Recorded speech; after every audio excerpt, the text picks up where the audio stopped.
How about if I just start at the beginning? you could be honest. Because you know what?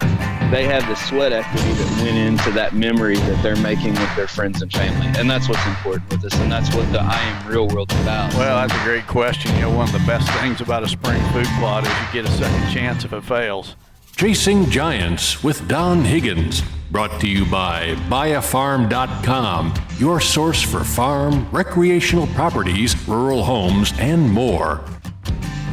By tapping into Don's years of experience, dedication, and commitment, Chasing Giants focuses on the techniques, strategies, and dedication needed to harvest one of God's most amazing creations, world-class whitetails. Now, here is Don and co-host Terry Peer. Well, good evening, everyone. Welcome to Chasing Giants, episode 41, brought to you by buyafarm.com. Don, how we doing tonight? Good. How you, Terry? Good. It is December 6th, and you are already on the road doing land consulting. You're actually not too far away from me. You're down in the great state of Kentucky.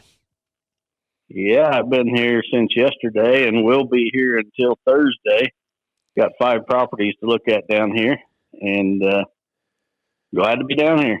Yeah, it really helps when people, this is an example of when people contact you early and get on the schedule, you can kind of do these 3 and 4 day stints to try to get multiple properties and be much more efficient of your time and keep the cost down as far as low as you can with the logistics. So it's not very often you're staying in the same hotel multiple nights like you are this week. Yeah, I'm getting to stay in the same motel 3 nights in a row, and that just don't happen. But I'm booked solid, so I'm still getting some requests on a daily basis, but I'm passing those on to my partner, Wes Delks, and he's getting a pretty good list established himself. Yep. But I just appreciate everybody that's reached out for the consulting this year. We'll try to get you all in by spring. Yep. So we're going to bounce around a lot on tonight with a couple different things to talk about. We actually considered once December hit dropping back to an episode every other week again, but the response and the feedback, everybody wants more of this podcast. So we're going to try to keep it entertaining, informative, and keep going every week here, at least through the end of the year. And before we start talking about what we got planned the rest of the year, I want to circle back just a little bit and talk about the Mel video. I mean, this thing keeps rolling. You're probably gonna be over 300,000 views by tomorrow, and the overwhelming response and feedback has been very positive still. So there's still a couple just total idiots that leave stupid comments, and you've kind of left that alone, and I'm going right back at their throat. I'm all for people stating their opinion or disagreeing with something you or I say, but when you're hateful and you're rude, I'm just sick of that attitude out of people.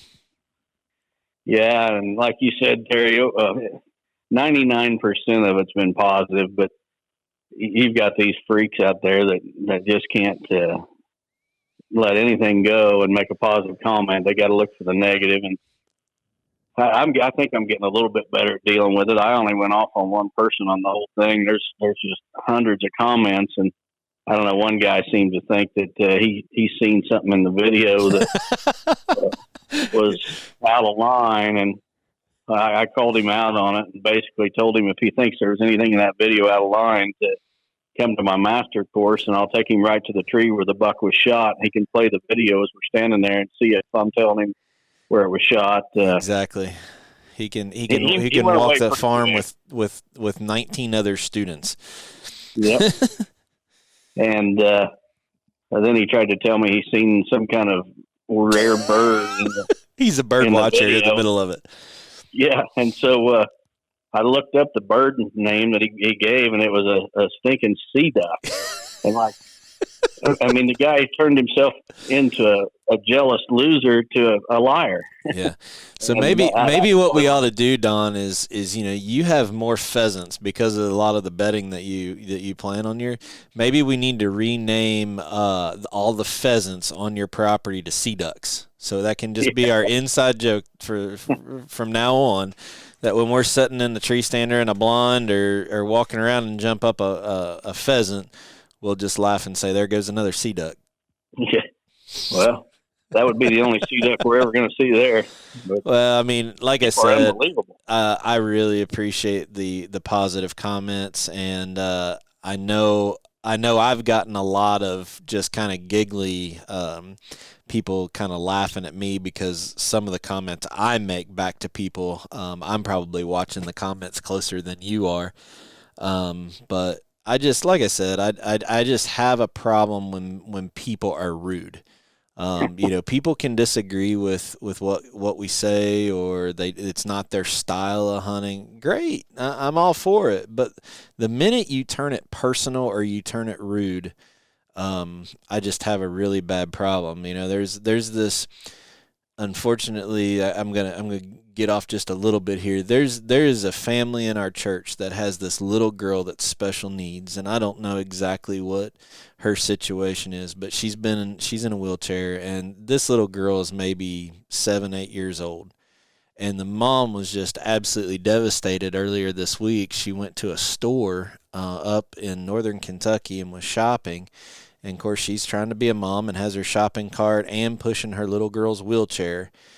And this lady was in such a rip and hurry to get through and navigate which line she's going to check out in because, they got those stickers on the floor where you got to stay 6 feet apart. Yeah. That she starts throwing this huge attitude because she can't get through because this little girl's wheelchair is right in the middle, and starts threatening that she's going to ram the wheelchair out of the way. And it just burns me up when people are that hateful. And I told my wife, I said, if I would have been there, I've gone off on some of these people on YouTube and Facebook when they've made bad comments. But I told my wife last night, I said, if I would have been standing there while some lady did that to a little child in a wheelchair, I probably would have told the cashier to go ahead and call the law, because it would probably get really, really ugly. But, people just got to get a grip on themselves. They have a very small, jealous life if all they can do is sit back and make negative, rude comments like this. Well, I just thank God that none of our listeners are like that. Yeah. They can't fire back at us. They got to sit there and listen to us, Terry, and they can't even say anything. Yeah, I accused one guy that he didn't have anything else better to do because he was living in his mom's basement with nothing to do till she fixed him dinner. He didn't say anything after that. So, but anyway, thanks for the feedback. It really helps us. Make sure that you subscribe to Chasing Giants with Higgins Outdoors YouTube channel. It's still odd that we have almost 300,000 views, but only 4,500 people have liked it. So if you did watch the video and you didn't like it, please go back and like it or leave a comment. The more engagement you guys provide on these videos that Don is producing, the more it recommends to new listeners that might spread the word on what he's trying to do and educate people. So we appreciate that. We kind of have this idea that we hope our listeners enjoy for the rest of the month. So we have 4 more Sundays through the end of the year. And one of the things that we talked about in this podcast in the I guess it was probably February through March, Don, is you said that you were going to do projects on your farm that took a good piece of property and made it a great piece of property. And you talked a lot about, cutting the canopy out of a certain area of your timber for your bedding and letting that undergrowth go up. You haven't really talked a lot about that, but that section of that property that you did that project on last winter was actually the same part of the farm you shot Mel, right? Yes. Well, he came from that. Right. He was a few yards away when I shot him, but yeah, that's where those who watched the video and seen that one day when he was working a scrape and I grunted at him, that was right in that area. And I shot him just yards from where I did the cutting. So all this habitat work that you basically said last year, I'm going to turn, and I remember I was with you when you got this idea, because we were actually shed hunting together after I think everybody had left and gone home from a master class, and you looked around and said, this is way too open in here. You know, the deer had eaten all the undergrowth, and you had big trees. You're like, I got to take this canopy out and get this back thick. So the project that you did over last year was the theme that you had in that project was, I'm going to make a really good spot, a great spot. And then you end up coming back and killing a 220-inch deer right there.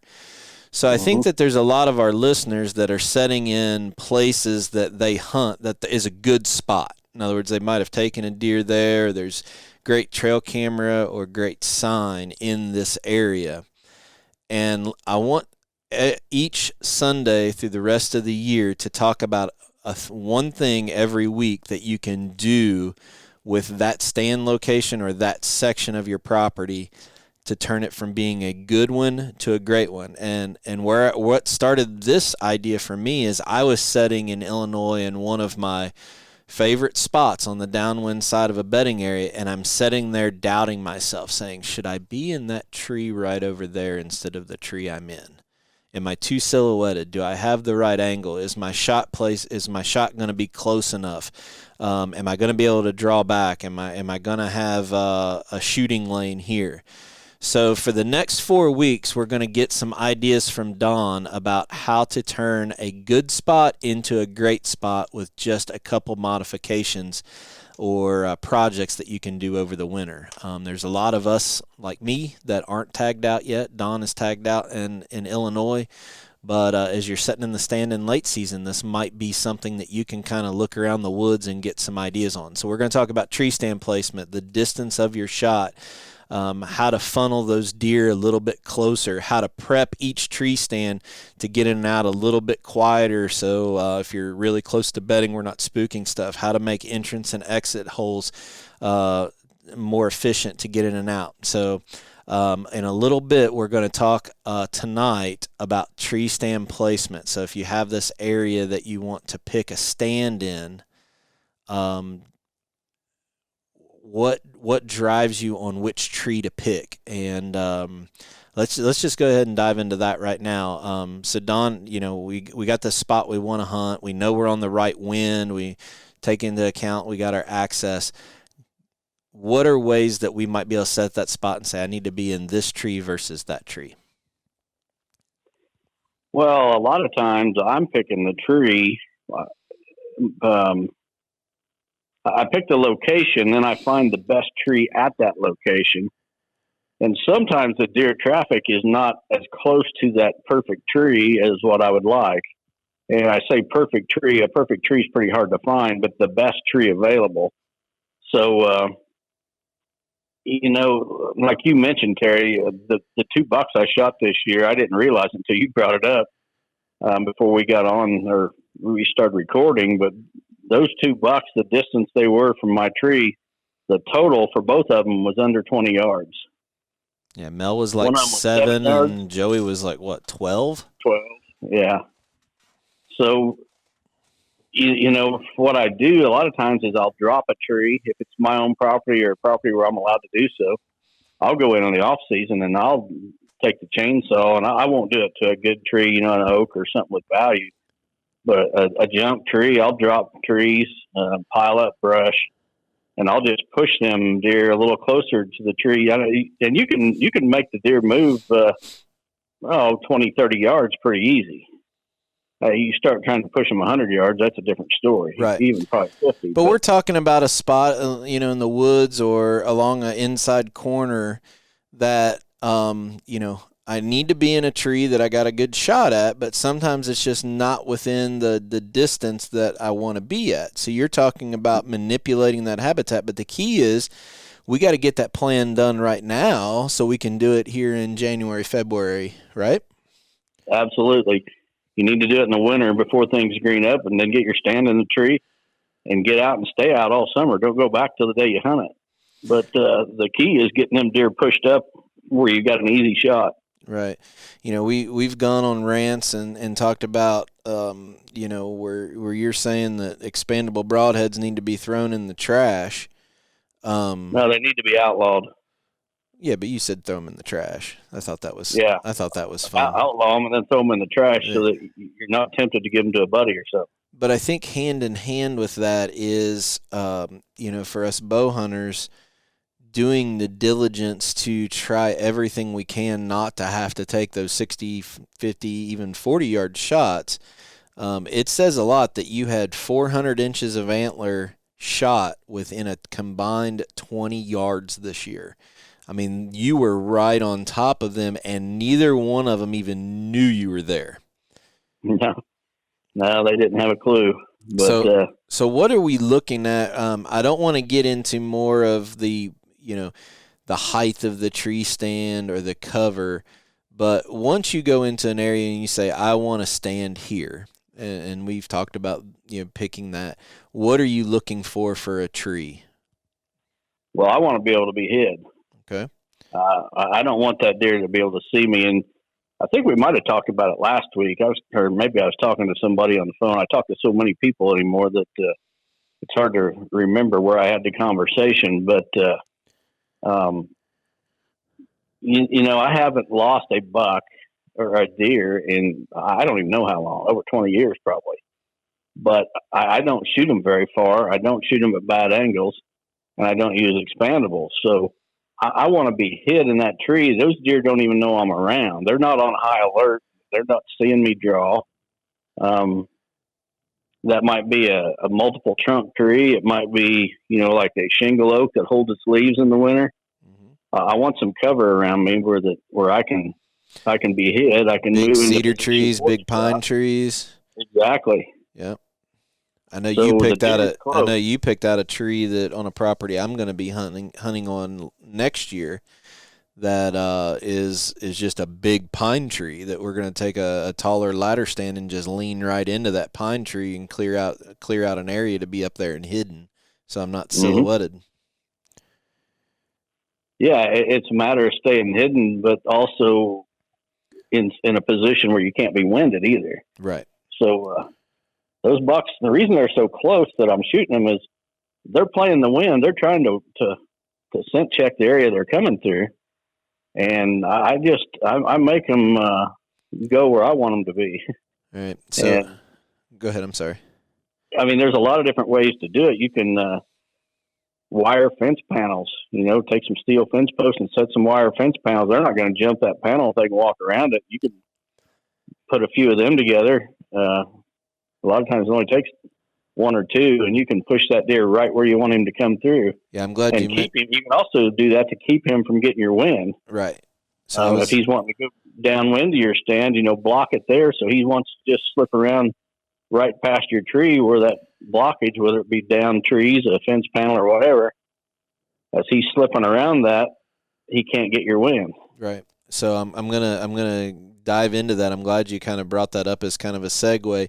Let's use some specific examples of ways that we can kind of we find the right tree where we got the cover, because I think hunters a lot of times will expose themselves in the wrong tree to try to get closer to the shot versus get the right tree and try to manipulate to get the right shot.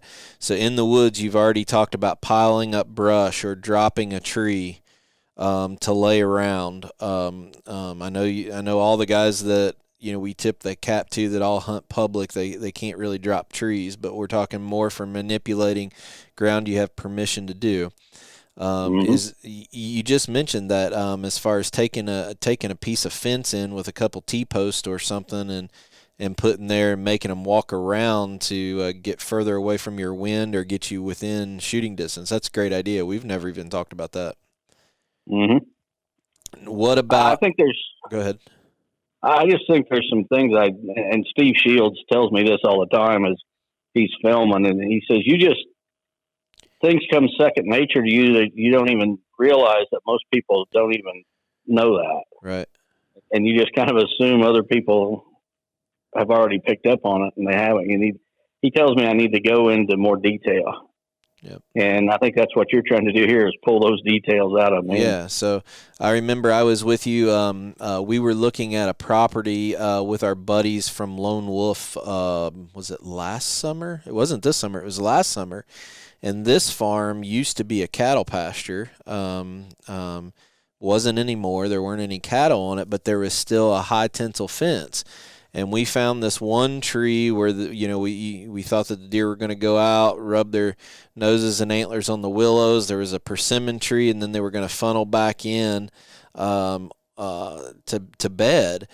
And where one of those high tensile fence posts was, you just went over and about 18 yards from where we put the stand, you took the metal clip off of that high tensile fence and took it and tied the two wires together. So a 4-foot fence went to be about 26, 27 inches, promoting those deer to cross at the low area. Now, you obviously couldn't do that if you still had cattle in there, but that was a strategic thing to kind of funnel those deer right through there. Or maybe if it's an old farm, maybe you can cut a section of fence there. Mm-hmm. What other things have you done on field edges? So we've talked about in the woods, take a fence in, drop a tree. What are some ideas of stuff that you can do on field edges to kind of funnel deer?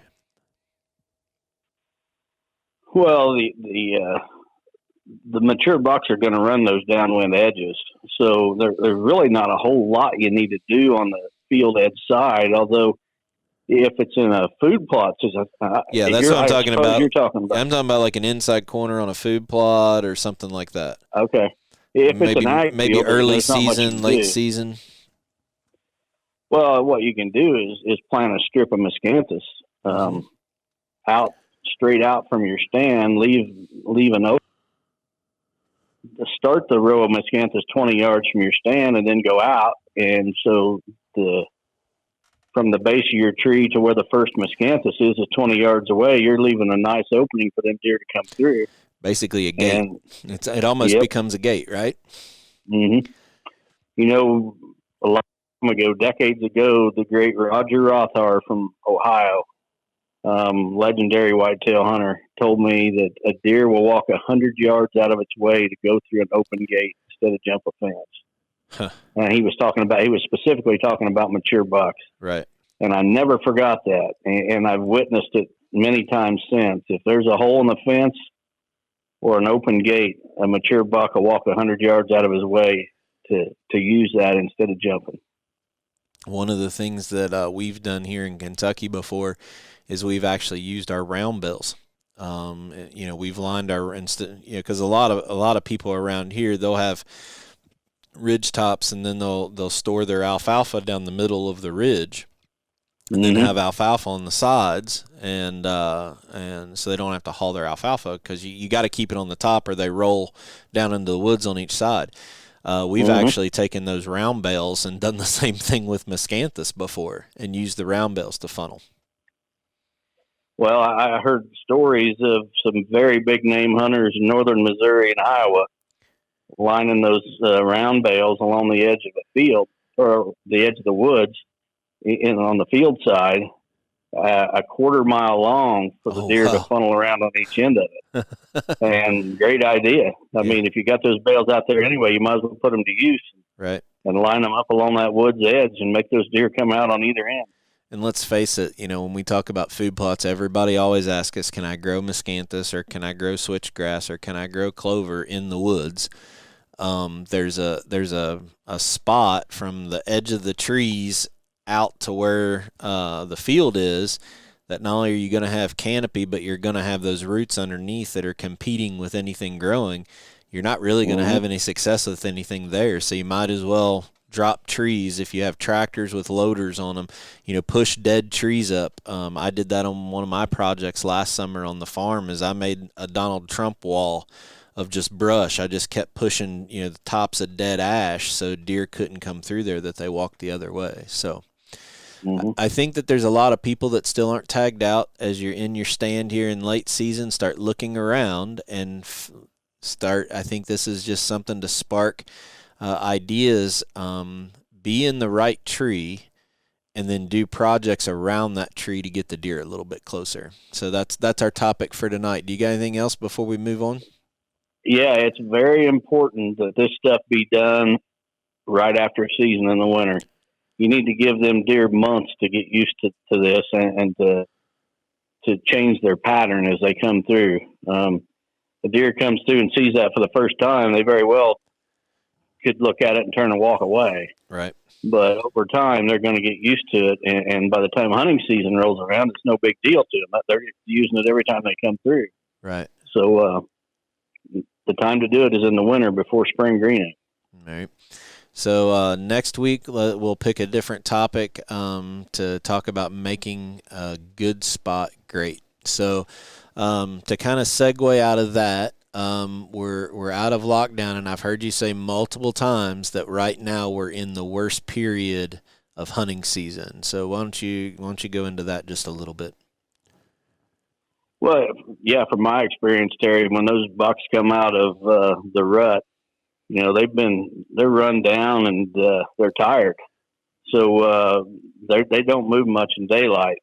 If they do, it's, you know, the first it's actually more in the afternoon than it is the morning. I don't even hunt the mornings anymore, you know, after about December 1. But those bucks, for about the first 2 weeks of December, a lot of times they don't even get out of their bed till it's dark.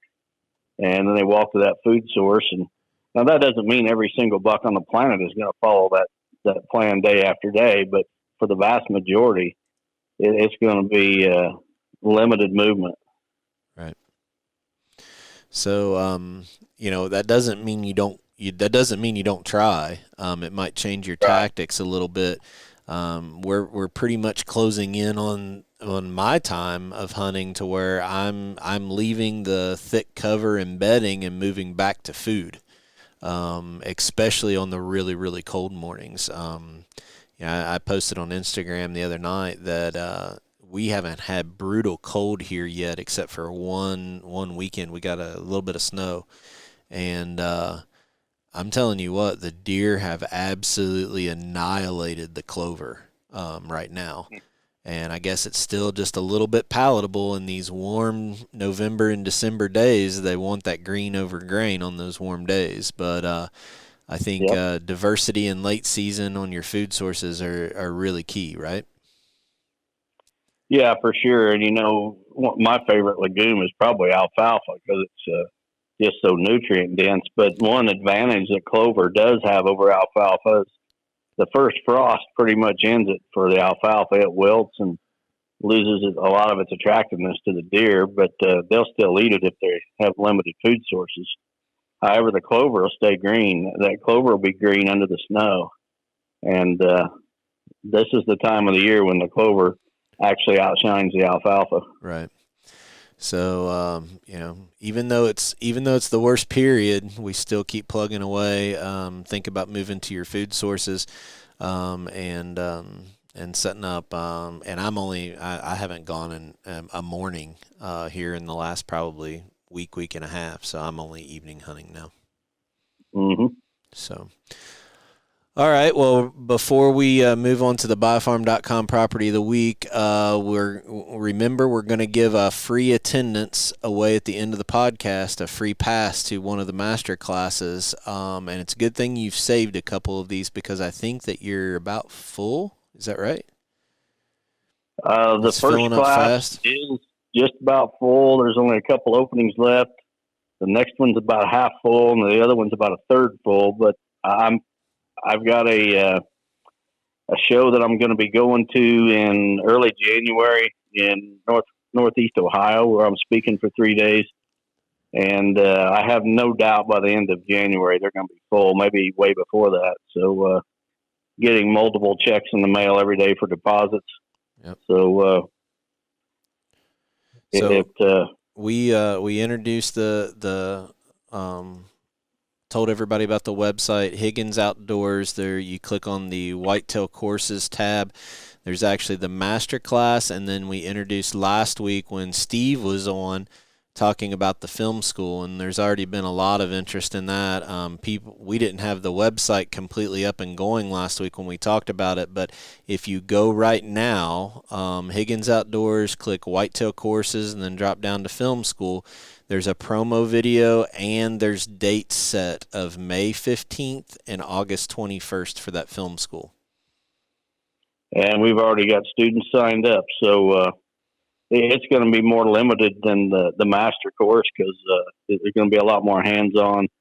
Steve's going to be working real close with the students. So if you got interest, get signed up. This is going to be a lot more than just how to set the settings on your camera. He's going to cover that, but it's also going to be, the angles of photography, lighting. And the cool thing about where he has this scheduled at is most likely you're going to be doing food plot work, I'm guessing, in that time period, because that's right about spring planting and fall planting. So I'm sure that we'll be able to stage some stuff up to give people better insight. There's a lot of people out there that want to be social influencers on Instagram, and it's so much more than just putting a hashtag next to a label that you take a picture of. The photo and video content that people have to do to be successful as a social influencer, this class is going to really give you a head start in that from one of the best guys in the business. So go to Higgins Outdoors and check out the master class and the film school. The dates and all the instructions and details are all set up in that, posted on the website. So check that out at higginsoutdoors.com. So let's move on to the buyafarm.com property of the week. Buyafarm.com is your source for farm, recreational properties, rural homes, and more. Now, here is Don Higgins with this week's featured property. All right, this week's featured property is 40 acres in Marion County, Illinois, near Kinmundy.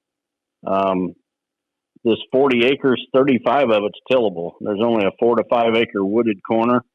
And you might think, well, good grief, why would you be promoting that on a hunting podcast? Well, that 35 acres of tillable could be signed up for CRP and designed the way you want it. You can put your food plot, wherever you want it, build around it with native grasses, and, even use some miscanthus to screen the road, maybe screen the plot.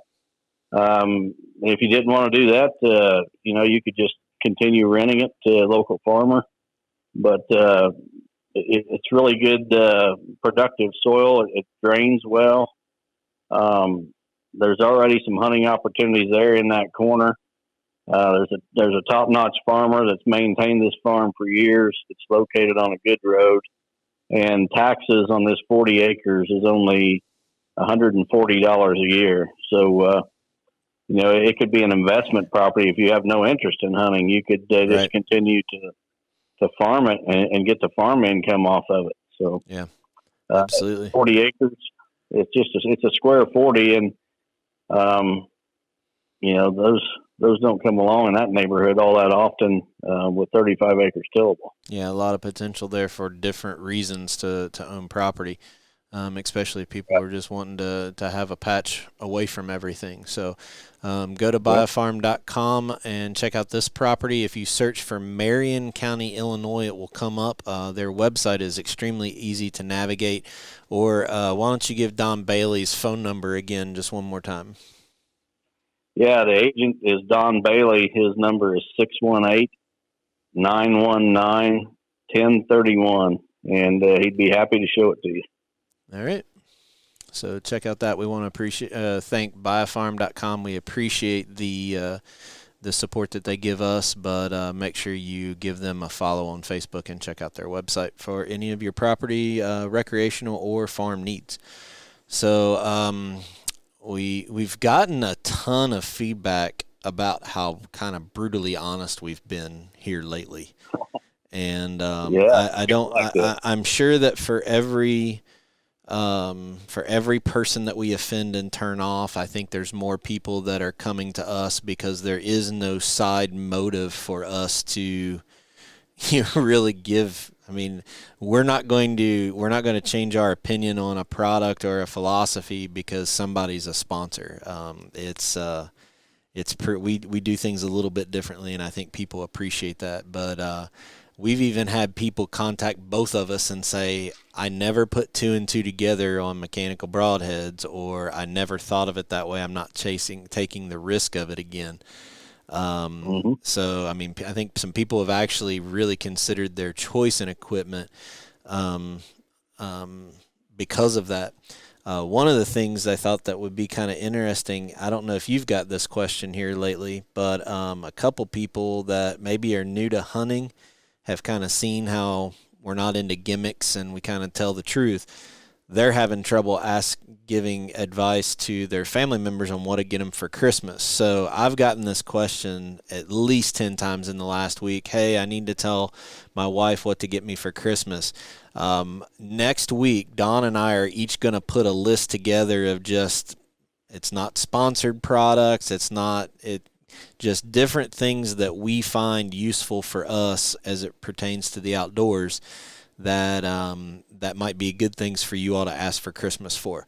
We'll kind of make some lower priced ones, and then maybe inside of 4 or 5 recommendations have one that's a couple $100, maybe a little bit more expensive. But I think it'd be kind of neat next week for us to just talk a little bit about some things that we use that might help somebody else. And I assure you, everyone, that mechanical broadheads will not be on that list. Terry, you're stealing my ideas. One of my ideas was if you're using mechanical broadheads, you need to put some real broadheads on your Christmas list. All right. So that junk in the trash, people. So next week, as your first one that you give, because most broadheads are at a reasonable price point, maybe $30 to $40 for a pack. You don't even have to say a brand name, but I know you will because you have confidence in it, even though we're not affiliated with them. Talk about, when you give your recommendation next week, what you look for in a broadhead. So that'll be one of yours, and I won't take that one. I'll find something different, okay? Tune in, folks, because it might turn into a real rant. I guarantee you. That's why I picked it as an idea, so we could each probably get our blood pressure up just a little bit more. So I think we got 3 good questions tonight. Why don't we dive into the first one of those? All right, the first one comes from Paul Sarita from Coal Valley, Illinois. Paul says, "Hey, Don and Terry, absolutely love the podcast. I was getting ready to submit a question about how small of land you'd consider hunting for a giant. Well, you recently answered that with the killing of Joey. I hunt small properties, 3 of them 10 acres or less. The smallest, which is 4 acres, is my favorite. I was wondering, when you had your herd of pinned deer, how much did you learn from their activities that has led to your success in the woods?" That's a great question, Paul. As you've alluded to, I had a herd of captive deer for about 25 years that I did a lot of study and research specifically on nutrition and genetics. And I learned a ton from those deer, especially, on both genetics and nutrition. But on the nutrition end of things, I don't think people fully comprehend how much a deer's feed intake changes from like late summer, early fall into this time of the year in the winter. A good example of that is one year I had a pen of bucks that in the summertime I feed them, about all they clean up. And I was taking this pen of deer 2 full 5-gallon buckets of feed every day. And that's about what they clean up every day. And that same pen of bucks in December, January, February, rarely would they eat 1 bucket a day. They were eating less than half of what they were in late summer, early fall. Interesting. And a lot of days, it varied greatly from day to day. Now in the fall, or early fall and late summer, it was 2 buckets every single day. They cleaned it up every single day. Then you get into the late season or the winter, and some days they would hardly eat at all. They wouldn't eat a half a bucket. And the average was probably about 3/4 bucket a day. If we get a really brutal cold spell, they'd eat a little more, but they would never eat as much as what they were in the late summer, early fall. So that's just one of the things that I learned about them. Another interesting thing that I learned just from watching those captive deer was, a coyote could walk through a field outside their pen, and those deer would tense up, and they'd keep their eye on him. They'd have their head held high, and the whole herd would be watching that coyote cross the field. And it didn't have to be that far from the pen. It could be 20 yards on the other side of the fence. And they would just watch it. But you could take a dog, and it didn't have to be a very big dog. It could be a Chihuahua. It could be a German Shepherd. It could be a Great Dane. It didn't matter what size it was. You could take a dog. If that dog was anywhere in sight of that deer pen, those deer were absolutely going nuts to get away from it. They would run to the far end of the pen. They would pace back and forth on the fence. Deer absolutely hate dogs.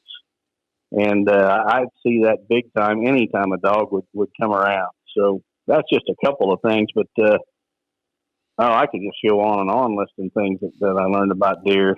Antler traits, for example. One of the most easily inherited or passed on antler traits is mass. That was a trait that was very easy to breed for genetically. One of the hardest traits to breed for was width.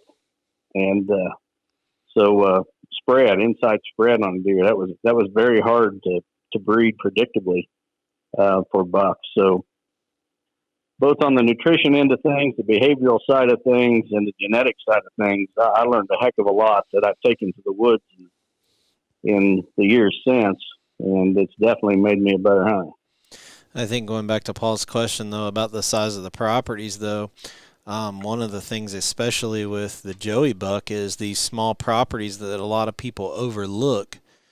You can kind of use that into your advantage, because those little properties that nobody ever thinks to hunt is sometimes where that mature buck is going to go, because there is no intrusion, right? Yeah, I'll just throw something out there about the Joey buck. I had a young man that he's been texting me for quite a while, and he's going to actually be at the master course. And the Sunday of gun season, our first Illinois gun season, it had been the last day of the season. He came up to my house, and we went for a drive just around the countryside. And we drove by the spot where I shot the Joey buck. And I told him when we drove by there, I said, the conditions are going to be perfect for me to shoot a buck here this week. And less than 48 hours later, I went in and shot Joey 15 minutes into my first hunt. And what set that up was I knew I needed a specific wind to hunt my stand, but I also needed the pressure of gun season to push that buck in there. Mm-hmm. Well, the day him and I went for that ride was the last day of gun season. So I knew the pressure had just happened.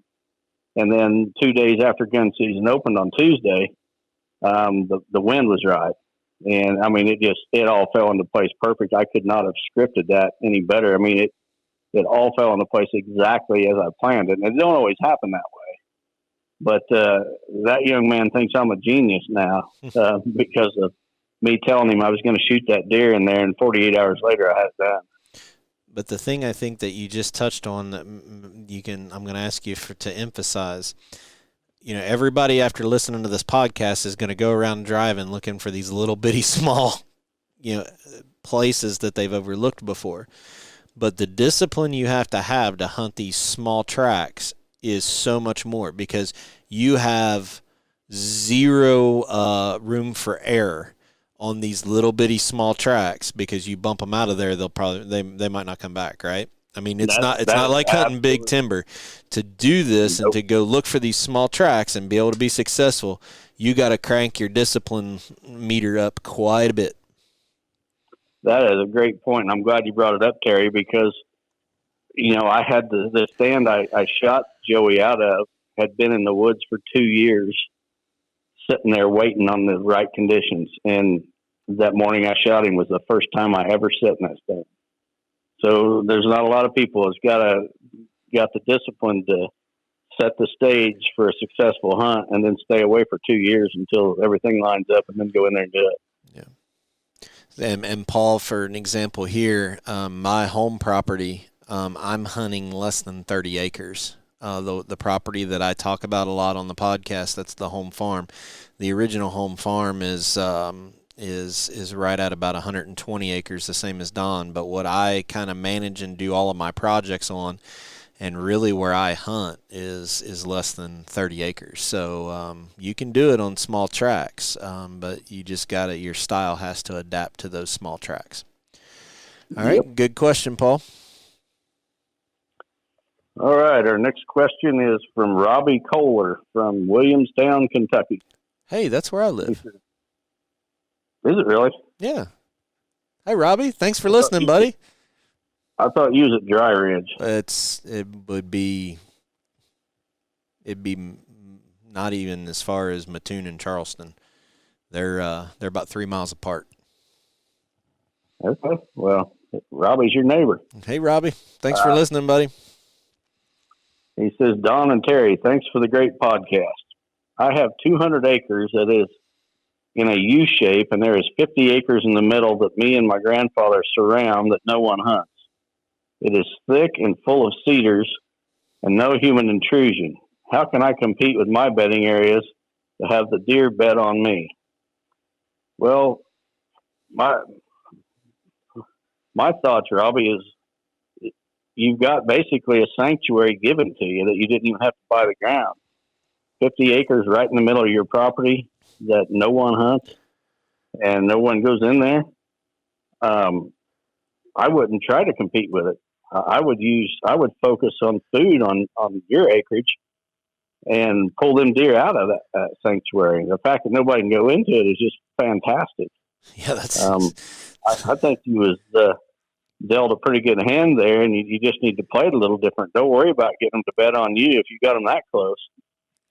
Yeah, if it's in the middle of your property, think of it this way: if you owned that whole chunk, you wouldn't step foot in there anyway. Yep. So treat it as like that's your property. I mean, if nobody else is going in there, that's golden. Cedars can be great bedding area. Great thermal cover, great windbreak. And I know you're in Williamstown, Kentucky, so I know it's not flat. So, yep. Pull those deer out with food, buddy. Yeah, you got a pretty good situation there. Make the most of it. So, last question. It comes from Ryan Unlor from Coopersville, Michigan. Ryan says, I have a 4-part question, but it all pertains to switchgrass.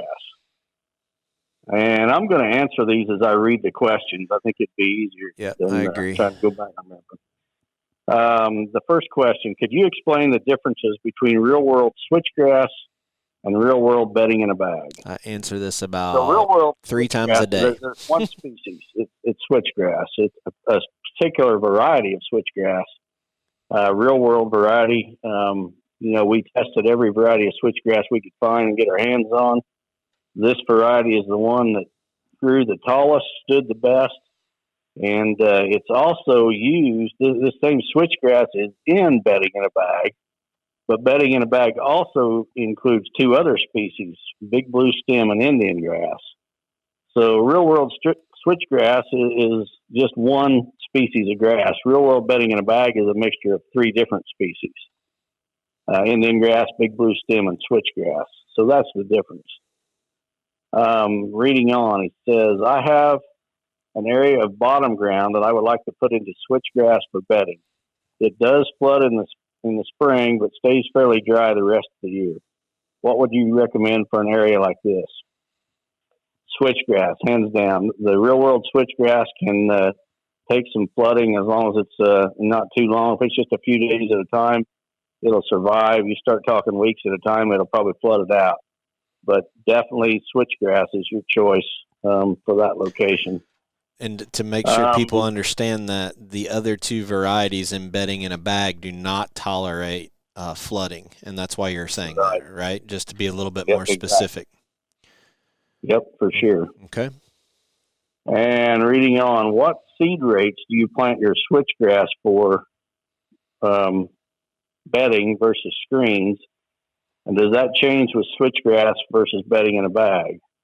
Well, the seeding rate stays the same. It's just whether it's for screening or bedding is basically the shape of the planting area. If you get on a lot of different forums and such and read about switchgrass, I think that it's pretty common that most of them are going to give you a seeding rate of about 8 to 10 pounds an acre. But I'm telling you, that's way too high. The last thing you want to do is plant your switchgrass too thick. I'm sure most of us have seen, a turnip or a brassica planting that was planted too thick, and the plants are, they're about 6 inches tall, and they've got a purple color to them. They're really stressed. None of the plants have a bulb on because the plant just doesn't have the space it needs to fully mature and develop. And with switchgrass, it's the same thing. You don't want that stuff packed in too tight, or each clump of grass does not have the space it needs to really grow tall. And for that reason, I recommend 4 pounds of switchgrass seed per acre. Now, it's really hard to get 4 pounds spread over an acre. So what I like to do is I'll go to a farm store and I'll buy a bag of pelletized lime, like a 40 or 50 pound bag of pelletized lime. And then I will mix the 4 pounds of switchgrass with that pelletized lime, mix it up real good, pour it in the tub and back and forth between a couple tubs, and then put it in your spreader. And instead of trying to get 4 pounds of material spread on an acre, you've got either 44 or 54 then. And it's a whole lot easier to get a little bit of seed spread over a big area. But people complain about the price of real world switchgrass. Just heard from someone complaining about this week, but we're recommending you only plant half as much as everybody else is saying to plant their variety. And the other thing is our switchgrass is very limited. There's not very many people growing it, and the crop is extremely limited every year. We've sold out for the last 2-3 years, Terry, and then I would anticipate, and we probably will again. Yeah, I would anticipate that we will again, just because of the demand is so high. It wouldn't matter, I think, how much we did make. We did get. I think we would sell out, but. And we've got a lot. Don't get me wrong. We've got several tons of it, but right. We are going to sell out. It may be May when it happens, but sometime we'll sell out this year. So, can I jump in just for a quick second? Yeah, absolutely. So all those people that are emailing me literally every day wanting to know when switchgrass will be available, here in the next week or two, we'll turn the website on. And when we say we're going to run out, we don't sell. We have to be careful. We only sell the switchgrass that's fresh. We don't carry that over, so we don't want to grow too much. So we'll get through planting season. And honestly, we do a good job planning when we run out in the middle of summer. That tells us that we did our job.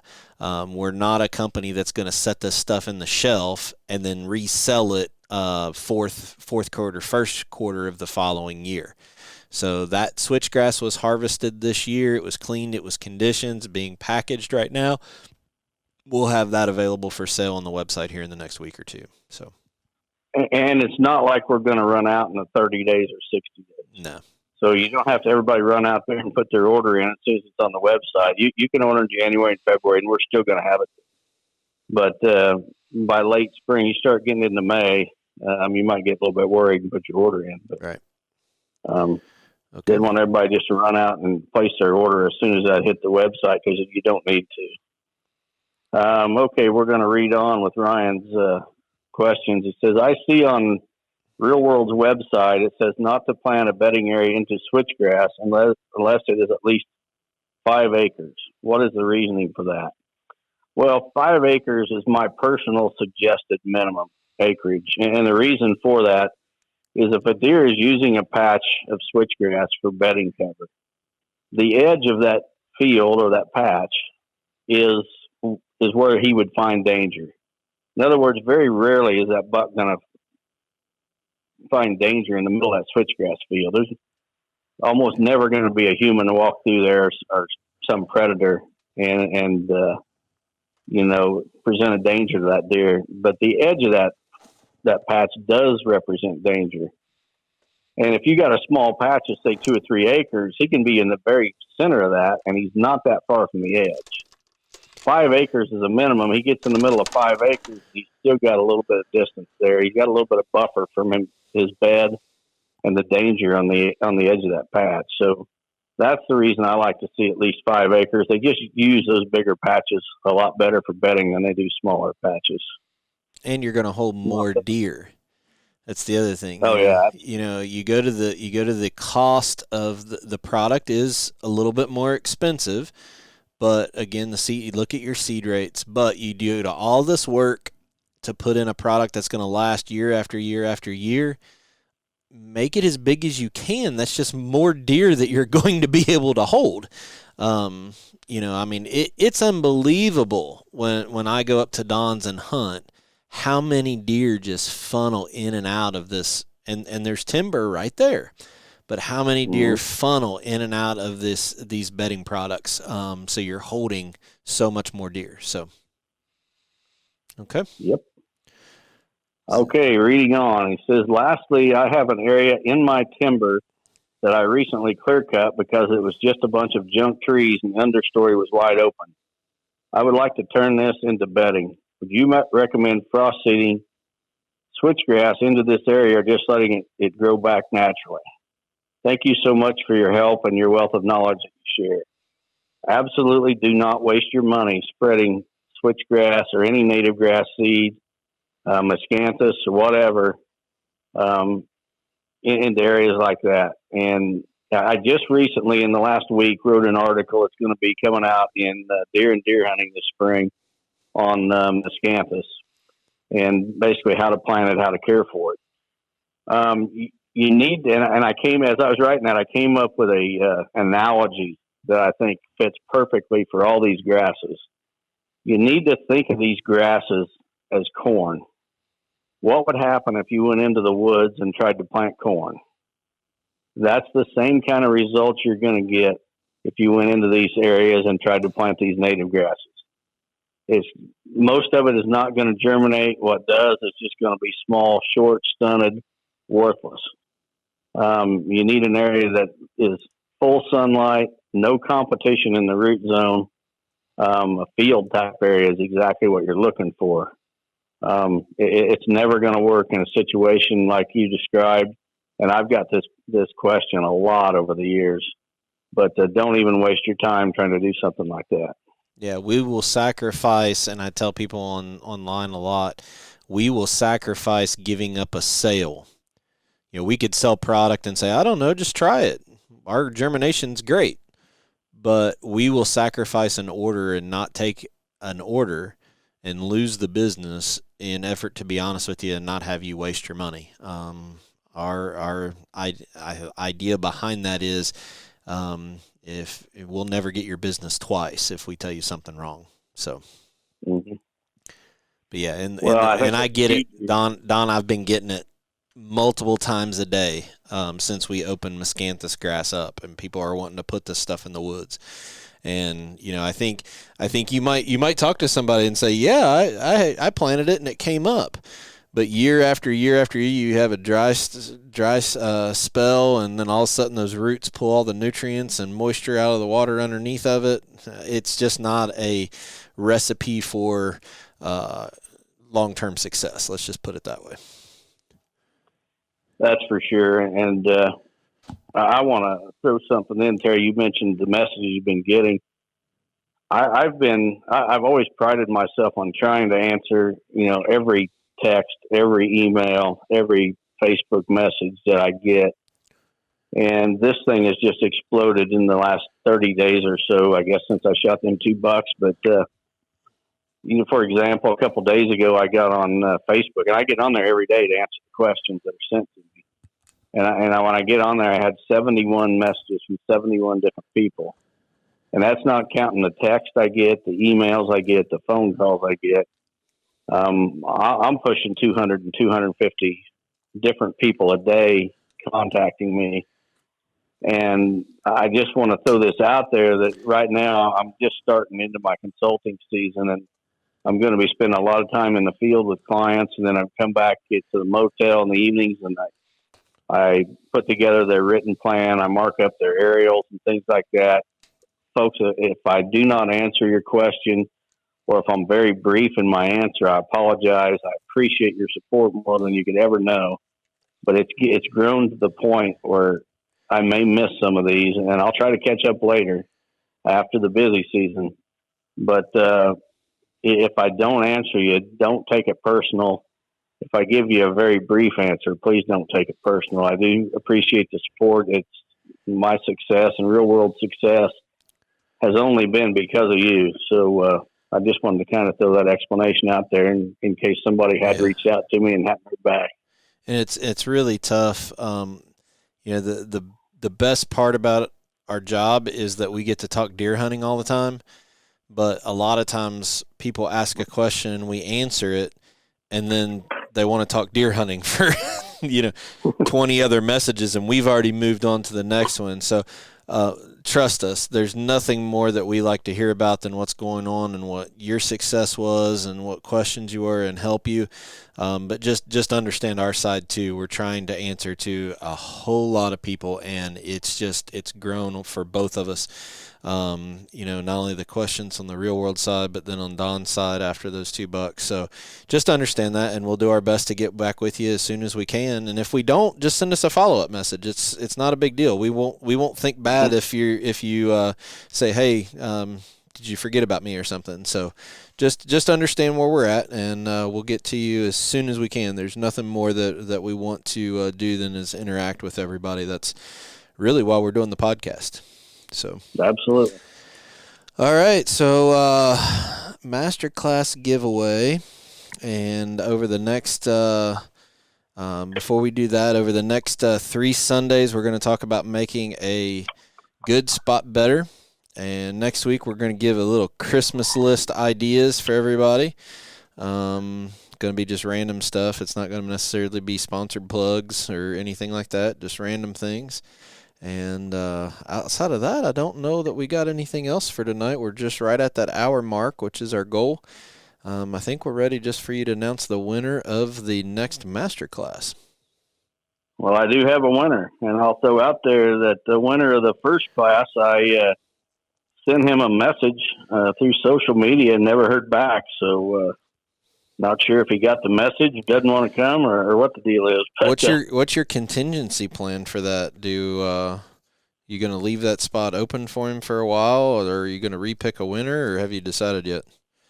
Well, I'm going to leave it open. I mean, he's the winner. There's really no I'd limit on hate for us to pick a different one and then him say, "Whoa, where's my spot?" So. Yeah, exactly. All right. So, okay. Anyway, the last winner was for the first class on March 13th. The winner we're announcing tonight is for the March 20th class.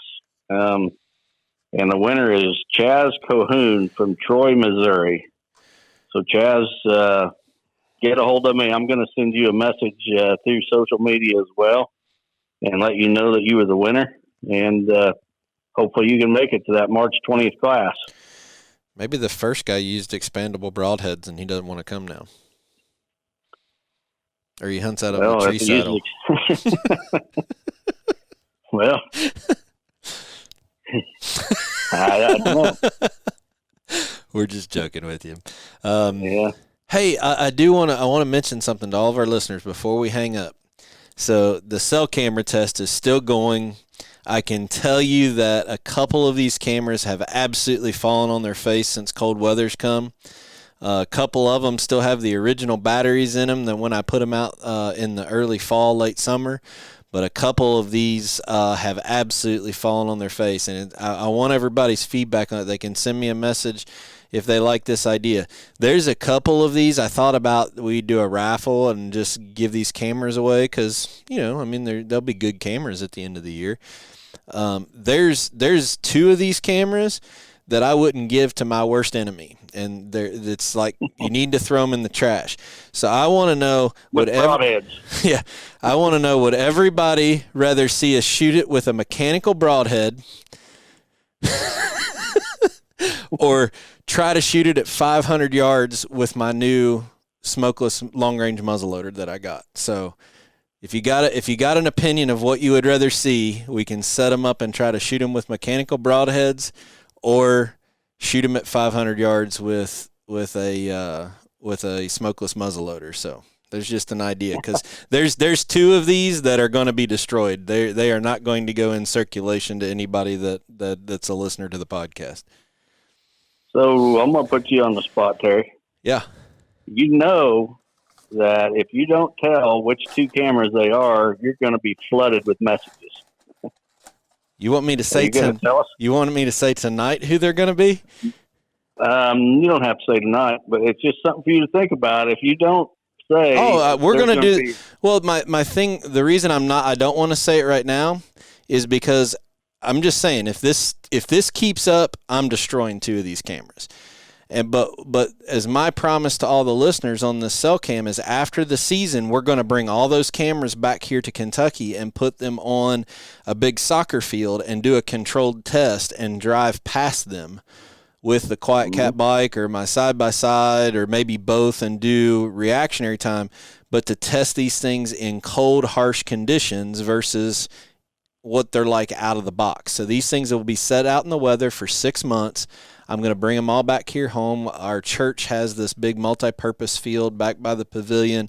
I'm going to, for Kevin Thayer, I'm going to put the TP 2020 zip ties on T-posts, and we're going to do a controlled test with all of them. And then I'm going to write a detailed report about the whole thing. But I can tell you, 2 of them have absolutely fallen on their face. And I feel bad for the people that own them. I'll just leave it at that for tonight.